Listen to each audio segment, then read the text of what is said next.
infectious diseases, research, medicine, health. Welcome to Outbreak News Interviews. And now, broadcasting from the Outbreak News Skylar Studios in beautiful West Central Florida, here is your host, microbiologist and editor of OutbreakNewsToday.com, Robert Harriman. Well, hey everybody, this is Robert, and welcome to Outbreak News Interviews. Well, it's been about a month since my last podcast on the novel coronavirus, and with all the activity going on, I thought it was time to revisit the topic, as it's become a much bigger global issue. And the latest numbers that I saw before coming on the show was about 31,000 confirmed cases globally and over 600 fatalities. So joining me today to talk about coronaviruses in general and the 2019 novel coronavirus specifically is Rodney Rohde, PhD. Dr. Rohde is a professor, research dean, and the chair of the Clinical Laboratory Science Program in the College of Health Professions at Texas State University. Dr. Rohde, welcome back to the show, sir. Good evening, Robert. It's great to join you again. Okay. Dr. Rohde, let's just talk about some general information about coronaviruses. Like, what are they? And what do we actually know about them? Sure. So coronaviruses they're found everywhere. They're the second leading cause of common colds right after the rhinoviruses. And really until recently, in the last couple of decades, we rarely thought they caused any disease more serious than common colds. They were first isolated back in the 30s, and we kind of really know that they're zoonotic, which means they come mostly out of animal reservoirs, including things like camels and cats and even bats. And really they kind of stayed in that realm for many decades. And the first time we saw it cultured out of a human being was in the 60s from the common cold. So without getting too deep into the viral taxonomy and stuff, there's quite a few categories of coronavirus, but really only the alpha and beta coronaviruses are known to infect humans. And those infect people usually in about the 10 to 30% realm of common colds. So really more upper respiratory infections. And until recently, we've only seen some that have caused more of those lower, kind of more dangerous, lower respiratory infections. Some of those, which you've heard more recently in the last couple of decades, that have made the news because of their severity are SARS, severe acute respiratory syndrome, and MERS, which is Middle East Respiratory Syndrome. So those were more recently in the last couple of decades. And they really are kind of rare in the sense of causing death or major problems until SARS and MERS were found. Those two together, SARS was responsible for about 10% mortality, and MERS was more around the 30 to 35% range and killed hundreds and hundreds of people. So those two really got our attention and, kind of quieted down until this recent novel virus popped up. The viruses in general, all of them tend to spread kind of similar to the flu virus. So they're definitely more kind of surrounding the respiratory droplet and that sort of transmission versus, bodily fluids or blood or something like that. Okay, well, let's go ahead and talk specifically about the 2019 novel coronavirus. And let's start with the unknowns because there's plenty of them. Dr. Rohde, in your estimation, what are the most important unknowns as of today? Yeah, that's a great question. You see it popping all over the place right now because there is so much coverage of this novel virus right now. But I would say if you were kind of going to put together a list of some of the really more important unknowns that I would be concerned with, and I think many of my colleagues would kind of really be, is there asymptomatic carriers? And if there are they undetected cases due to that? So we're kind of hearing that in the media. In other words, are people out there infected with a virus, but they're not really showing many symptoms, or they're showing very little symptoms? And of course, that's a worry because you might have people shedding or spreading the virus kind of undetected. Another kind of concern that's near and dear to my heart that you might be familiar with is, are we going to have, or do we have enough testing kits to actually test for the confirmation of this virus, not only right now, Robert, but even in the pipeline. So as you know, the cases are kind of exploding in China and some of the other places around the world. But my concern is, will those kits, which have been approved now by CDC to be pushed out to the U.S. states, but will those kits be pushed out to areas that don't have the infrastructure, the laboratory infrastructure, the testing personnel, and so on and so forth throughout the world in a rapid or quick way? So that's kind of a worry also. I guess some of the other things that I would be worried about is just overall concern with the public health infrastructure. Whether it's control measures, are they working? Do we really know if they're working, or is there information that's kind of being suppressed? A lot of people are worried about that. And really just in the lack of capacity of surveillance. That's another topic that you well know is near and dear to my heart. Are we prepared in public health and healthcare for this type of outbreak, and are we going to kind of be able to kind of identify things that we can learn lessons from? But we're still, even with all of that, we're still kind of looking at some of the science. Some of these rapid papers are coming out looking at things like the incubation period, Robert, appears to be about 5 days up to maybe 12 or 14 days in 95% of those cases. But a lot of people are kind of hedging on confirming all that, because we just really don't know yet the extent of all the different cases that are out there. Yeah, Dr. Rohde, one of the other unknowns that you didn't mention, but makes me think quite a bit, is we still don't know what the original animal source was. Right. Yeah. Starting to see a little, we're starting to see, obviously, early on we saw some reports out of China and elsewhere, some other investigators that I know, they kind of tried to at first link it to snakes, right? Because in the Wuhan area, they were in that market with all the different animals and so forth. But really, there's been some pushback on that a little bit. And now, at least, it appears that more and more sequences and more discoveries in some of those first cases are being more aligned with bat coronaviruses, which is what makes sense. Most people kind of think that's more sensible. Mm-hmm.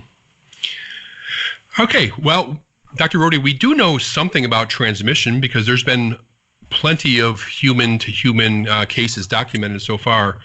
What can you tell the audience about transmission of this virus? So just, starting off with kind of the caveat that we're still learning, all right? But absolutely, certainly we know it's spreading. And we already mentioned that a lot of these viruses are found in animals. So when you start thinking about person to person, that's most primarily going to be happening in close contacts, we believe. Some of the sources are saying that's in around the 6 foot to 10 foot range. So again, if you're like any other type of respiratory based transmission, it's thought to mainly occur via respiratory droplets when someone, coughs or sneezes, kind of similar to the flu, or maybe RSV or some of the other kind of respiratory pathogens. Those droplets can land in our mouths or noses, or maybe nearby where it can get inhaled into your lungs. It's one of the interesting things that, a lot of people are looking at right now is, can the virus be transmitted via inanimate objects and surfaces? And certainly that's going to take a little more study, but we do know coronaviruses can remain viable. Some reports, some studies will say anywhere from minutes to hours, but nothing real long term. As you know, viruses need a host to kind of stay alive, but if they have the right moisture and the right conditions, they can remain viable on those types of surfaces. So it's just kind of important to realize how easily they can spread person to person. And keeping in mind that coronaviruses are, right now, this specific novel coronavirus is thought to be down in the range of a data point called an R0. So this is very early reporting data, but thinking it's in the 3 to 4 range. So what that means, if our audience doesn't know what an R0 means, it means basically for every person infected, 3 or 4 might get the infection from that person. And you can contrast that, Robert, with something like measles, which is kind of off the charts. It's like up around a 21 or something like that. So not nearly as transmissible as something like measles, probably more down around the range of what influenza is, which is 3 to 4. Right. Now, concerning the symptoms and pathology, seems like there's a lot of mild illness, but there's obviously some severe illness, and it kind of shows its severity more, at least it appears this way, in older people with underlying health conditions. But there has been children and others that have contracted this also. Dr. Rohde, what do we know about the symptoms and the pathology? Typical respiratory illness? Somewhat, but not completely. So if you look at the latest guidelines right now concerning the symptoms and pathology of this particular virus, there's really several categories. So the first one is looking for fever or signs of symptoms that are in the lower respiratory tract illness area. So coughing or shortness of breath really in any person, especially healthcare workers, obviously, or who may have had close contact with a patient within about 2 weeks of onset. That's kind of the first category. Another category is, again, fever, the same sort of thing, fever and symptoms of lower respiratory tract illness with any person that has had a history of travel out to that area of China within those 14 days. And then the same symptoms and signs with a person with a history of travel from the mainland of China or who has been in contact with a person in that mainland of travel. And then if you kind of just get into the respiratory illness range, we just kind of talked about that, but so far the typical symptoms that CDC and others are reporting are pretty straightforward. You know, it's kind of difficult to think about how would this display versus someone with the flu or something like that, but it's basically fever, coughing, shortness of breath, which is usually linked to more lower respiratory issues that might develop into pneumonia. And so that's kind of what's being looked at right now. If we contrast that just a tad, not to confuse everybody, but when MERS was occurring, which was not too long ago, that was a virus, a coronavirus of a type that they were seeing more gastrointestinal illness. So right now, it appears that this particular new coronavirus is not showing as high of a percentage of diarrhea and other types of GI symptoms. There are some reported cases, but it's not nearly as prevalent as we saw a decade or so ago with MERS. Now, just the other day, the FDA issued an emergency use authorization, an EUA, for diagnostic testing. And today we saw a report from the CDC pushing that test out to the state health labs. Dr. Rohde, just so the audience understands, what's an EUA and what testing is the CDC have available? So as you said, an EUA is an emergency use type of authorization of a test. Typically, you know, the FDA and the CDC are collaborating on that type of decision, and it can be primarily available during an emergency like this one has become globally. And so it's a way to move a test to public health labs and other entities, maybe even eventually into hospitals and regions so that you can get more confirmatory testing quicker. You know, the good news, I think, in our date and age, you know, thinking about growing up in public health back 30 years ago and doing everything primarily through antigenic detection and antibody detection, more serologically based, or maybe growing the virus. That's kind of how I started my career. That is such a difference today because now we have the wonderful world of molecular diagnostics. And so this test is called a real-time reverse transcriptase PCR diagnostic panel. That's a mouthful, but basically it allows an RNA virus to be reverse transcribed in real time. So basically you're amplifying viral RNA nucleic information rapidly, and then that's detected through typically an automation device which has a signal. So it's pretty rapid. And right now that panel is authorized for patients who meet the CDC criteria. So it's not going to be, hopefully not just ran through willy-nilly where you're burning through cases of this test, because certainly it's limited. So right now, the good news is that they have approved it, and it's out in qualified laboratories designated by the CDC. And hopefully that will go well, and they might even consider sending that out to maybe some of the larger hospitals with properly certified labs and training that kind of handle that.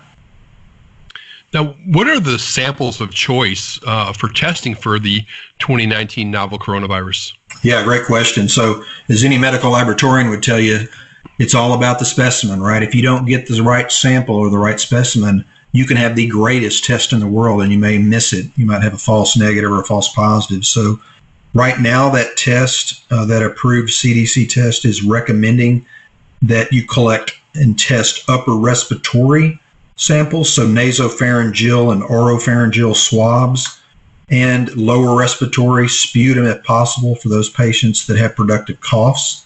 They're not really wanting you to produce sputum, and it's not indicated to do that. And they want those specimens obviously collected as soon as possible for any person under investigation, really regardless of the type of symptom onset. So, and then of course, when doing that, they're advising healthcare personnel to kind of be careful with the proper PPE and the proper transport of those specimens, because viruses are so fragile. So you need to get them tested pretty soon. Yeah, we had the first case in the U.S. a couple weeks ago, maybe longer, in Seattle, Washington area, and I saw a report that came out really rapidly on this particular patient, and it noted that they had novel coronavirus viral RNA found in the stool. Any significance to that? That maybe, right? The question is maybe. It kind of depends. I think it's certainly, the concern is they have seen a little bit of that occurring, nothing like they did with MERS years back, but certainly in some of those cases, especially in the Wuhan Institute of Virology in China, they are reporting that they had some diarrheal types of illness in 10% or so of the patients. So, but that was just in certain reported patients. So I think there might be some concern if that rises. One of the main problems with that, of course, is how important it'll be to know that, because you'll want to recognize kind of the limitation of maybe face mask, and then switching, if that occurs, to more importance of cleanliness and hand hygiene, even more so than ever, and maybe room disinfection and things like that if it becomes really problematic. But right now, I don't think they're real concerned with it as they were with MERS. Right. Well, the novel coronavirus, whether it be the media or the government, different aspects of both, seem to have made some of the population very concerned. Dr. Rohde, how concerned should we be? Well, Robert, one of the things that I've been kind of preaching the last couple of weeks, and I think many of my colleagues that are in the same realm as I am, is that we are definitely taking this outbreak seriously. Anytime there's a new novel microbial agent, we should always take it seriously, because we just don't understand it. And I think I do, and I think most of my colleagues around the world do. But I would say that in the United States right now, at this time, we do have to remember that we have 12, as of, I guess, last night, there was a case in Wisconsin. So unless something's happened since we've been talking, we've had 12 confirmed cases with no deaths. And certainly globally, especially at that epicenter in China, as you mentioned at the start of your broadcast, that it's approaching, close to 30,000 cases, 29,000, and 565 or so deaths that we know of. And that number, has been hopping around a bit. When you look at the case fatality rate, if you look at the latest data over the last week or so, it's kind of stabilizing around 2%. Mm-hmm. And early on, around, mid-January, it was pushing 3%, and there was, quite a bit of concern, but it seems to be stabilizing. And so that's good news. but with the caveat again that we just don't know, because we might be running low on tests, we might be overwhelming hospitals, and we're missing cases. I mean, there's all sorts of concerns right now. But as many people are talking about, there's no vaccine yet, that at least that we've pushed out and been able to approve and get going. Hopefully that'll happen. So right now, the best thing we can do as a country, and really certainly around the world, is to kind of follow common sense health precautions when it comes to this outbreak. You cannot go wrong with washing your hands often. Certainly right now in the U.S. and around the world, influenza is still raging. I looked at some quick numbers before I came on tonight, and really from October 1st of 19 through January 25th of 2020, we have had roughly 10 to 25,000 flu deaths in the U.S. alone. So again, not to downplay this coronavirus outbreak, I'm very concerned about it, but the mortality of flu right now is about 575 times that of coronavirus. So just perspective, and monitoring the proper and reputable sources like CDC and the WHO and other health departments. And then I even talk to students and colleagues and friends, because I'm getting all of these questions, Robert, about, just what to do. And it's a great time to educate people again about common sense stuff. So not only washing your hands, but kind of being smart about how you use your hands. So I always thought this was quirky, but I've talked to other people that do this. I actually purposefully, when I touch elevator buttons, or I open doors, or I come out of the bathroom, I use my knuckle, or I kick open the door with my foot. And it might seem a little silly, but if you think about the hands as being the primary vector of really every virus we know and every microbe we know, it's really not a bad idea. And then staying away from sick people, staying home if you're sick, covering your cough or sneeze with your sleeve or a tissue and things like that. And just kind of being careful with what you're touching and what you're handling and who you're around. And of course, now we've got the, the full travel ban, I think, now that we have. So kind of being smart about planning your travel maybe, and kind of thinking about, do you really need to go to certain places in the world for the next month or two? Yeah, that's kind of interesting that you brought that up, because I know I'm hearing from public health experts varying views on issues like travel bans, how effective they actually are, how non-effective they might be. Do you have an opinion on that? I do. I mean, I wrote about it a little bit in those ASM articles that you mentioned. I think because of what's happened most of the time, and this is looking back, so the lessons we've learned from other outbreaks is that really the cat's out of the bag. The horse is out of the barn probably. There were probably people jumping on planes way before this was detected and moving around the world. We're already seeing that, obviously, with confirmed cases. Certainly, if you knew you could shut down and quarantine completely, that might be useful. It probably will slow things down. But what some people don't realize is when you've done that, in the past when we've done that, is there can also be a negative backlash of you can't get supplies in. You can't get the needed personnel. You can't communicate. The economy falls apart. All sorts of things that can be really problematic for a country, when in hindsight, it probably would have been okay just to leave things alone. But certainly, I understand the precautions and the concern. The cruise ships that are being quarantined, and I think tonight, actually, right down the road from me in San Antonio, there's going to be several hundred people coming back from China that are going to be placed at Lackland Air Force Base in San Antonio, which is about an hour from my home. So, these are kind of normal public health precautions. I'm just not always sure that closing the borders is a perfect idea. Yeah. Well, Dr. Rohde, should this be considered a pandemic at this time? I think we are right on the verge of I've seen some people define it as a pandemic. I really would rather use the term epidemic right now, just kind of personally, but maybe a controlled pandemic. I mean, there's scientists out there that will define that in a certain way, a totally global kind of immersion of the disease, and I don't think we're there yet. So I think we have to be careful. Our terminology matters, especially in the day and age of social media, but we don't want to be underprepared. So, it's really difficult, Robert, to walk that fine line between making sure people understand that using terminology like epidemic or pandemic or viral outbreak isn't going to create panic.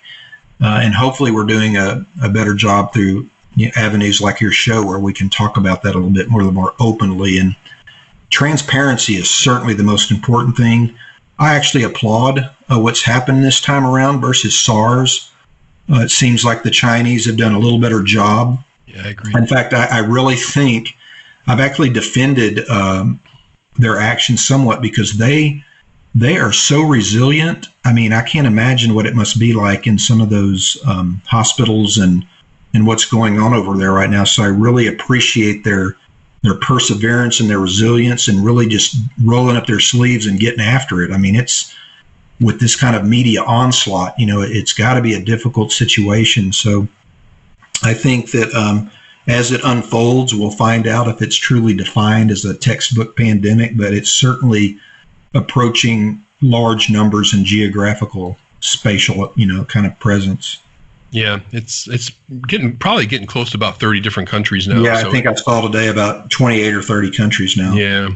All right, let me go ahead and close out with this. Dr. Rohde, what have we learned from past coronavirus outbreaks that would be useful today? Yeah, this is a great question. I think this is a great lesson in time right now. I hope the world, and I think we are really trying to learn and pay attention. And I think we've seen some improvements from even the SARS episode with the similar type of event. And so I think one of the big things we've learned is kind of admitting there's a problem. And so I'm going to give credit to the Chinese government. Some people will say that, we've had some issues with maybe a little bit of slow release or a little bit of suppression of information. But they basically, after SARS, they put in a system where if they started detecting numerous clusters of pneumonia in certain hospitals, that would set off triggers and alarms. And it worked. I think it worked well. So I think we were sooner this time around. I think the idea of sharing quickly the genetic information,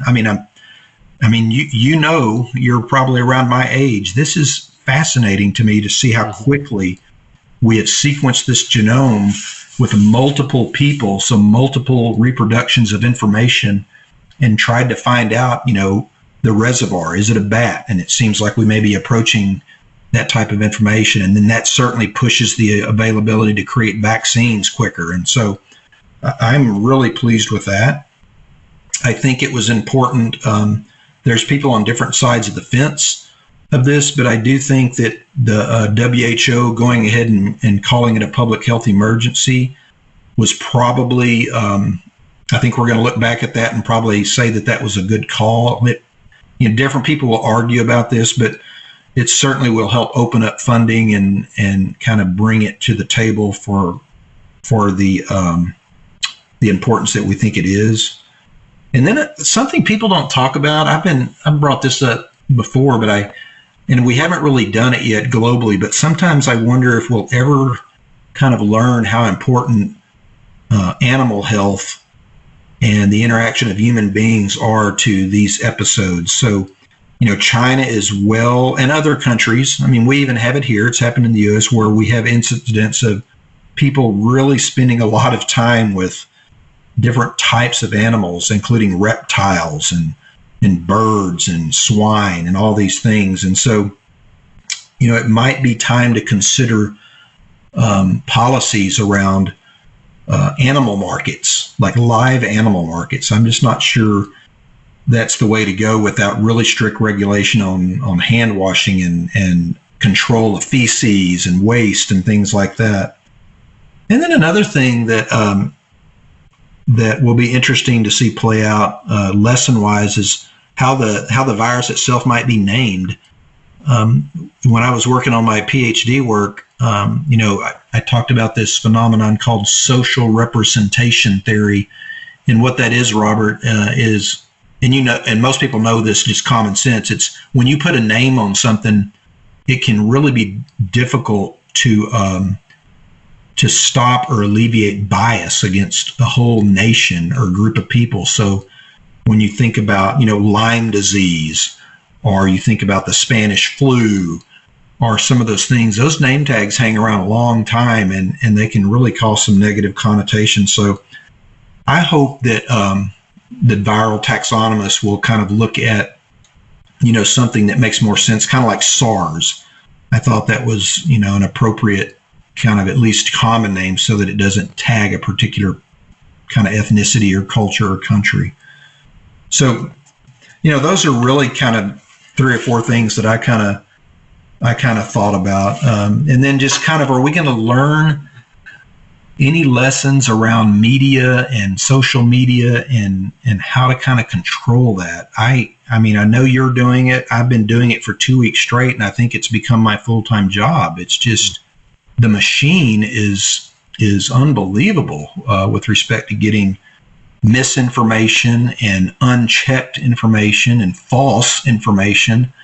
And it's hard to stop that when people almost gravitate to, panicked headlines and things like that. So I'm not sure what to think about that, but it's definitely something I think the country and even the world needs to consider on how to kind of handle some of that information. You certainly want transparency. It's a tough thing.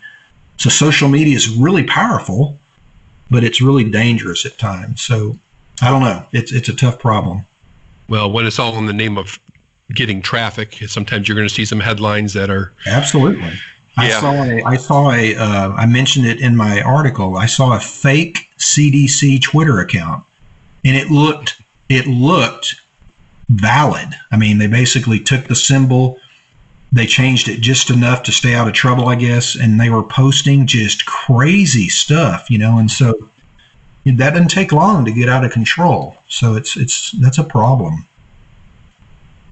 All right. Well, great discussion. I appreciate it. Thank you, Dr. Rodney Rohde, for sharing your time and your expertise on this new up-and-coming epidemic. I appreciate it very much. Absolutely. Thank you, Robert. And for your audience out there, if they're on, speaking of social media or on the internet, you can follow me on different handles around Twitter and LinkedIn and so forth. So I've been trying to do daily updates, much like you are. So I appreciate the assistance in this effort.